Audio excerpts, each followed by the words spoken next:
Quand un père meurt dans des circonstances aussi dures, aussi violentes, il est douloureux parce que vous n'avez pas perdu Georges Wolinski, vous n'avez pas perdu l'emblème d'une liberté de parole, vous avez perdu un père. Matrioshka.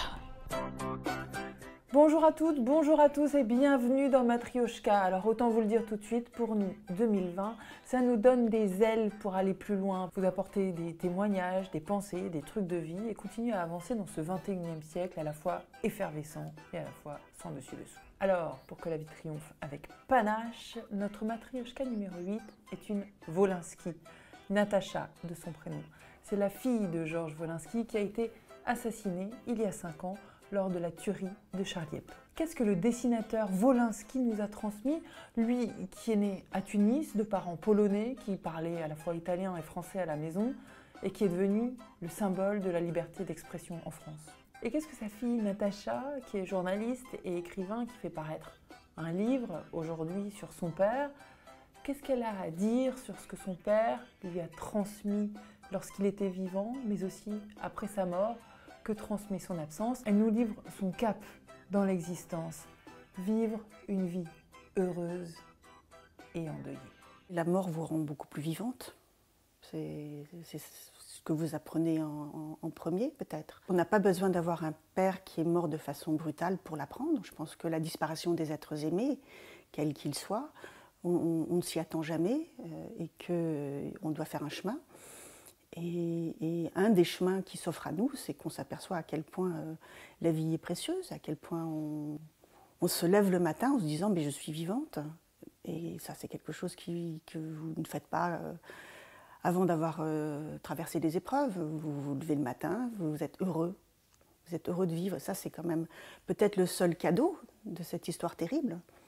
C'est le cadeau d'une forme de nouvelle vie qui s'offre à vous, où tout est plus senti de façon plus forte. C'est-à-dire vous voyez davantage le vert des plantes, vous entendez davantage les sons, vous êtes davantage sensible aux gestes des autres. Et en fait, vous avez davantage envie de voir la beauté du monde ou sa bonté que sa cruauté. Vous racontez aussi que Georges Wolinski, lui aussi, avait perdu un parent de façon soudaine. Il y a une grande reconduction de la tragédie dans notre famille. Son père a été tué par un de ses ouvriers. Il vivait à Tunis à l'époque. On était en 1936, il avait une petite entreprise de ferronnerie et il a dû licencier son personnel et l'un des ouvriers est revenu et l'a tué à bout portant devant ma grand-mère. Vous écrivez « Vivre une vie heureuse et endeuillée ». Oui, ça c'est, on va dire que c'est mon lot. J'ai perdu ma mère quand j'avais 4 ans. Quand vous perdez une mère aussi jeune, vous vous construisez sur le manque. Ça veut dire quoi? Vous vous construisez sur une absence, sur un manque de mère, sur un manque de gestes, sur un manque de paroles, sur un manque de souvenirs, sur un vide, sur un creux. Et alors on pourrait se dire c'est une tragédie, oui, effectivement, c'est une tragédie. C'est pas grave puisque c'est votre vie. Donc vous allez construire avec ça. Et on construit à partir de tout. Et on construit à partir du manque, et on construit très bien à partir du manque. Et peut-être même que si je suis devenue écrivain, c'est parce que le manque, ça appelle des mots. Donc je crois que toute absence est en soi quelque chose qui peut à un moment se métamorphoser en quelque chose de fructueux.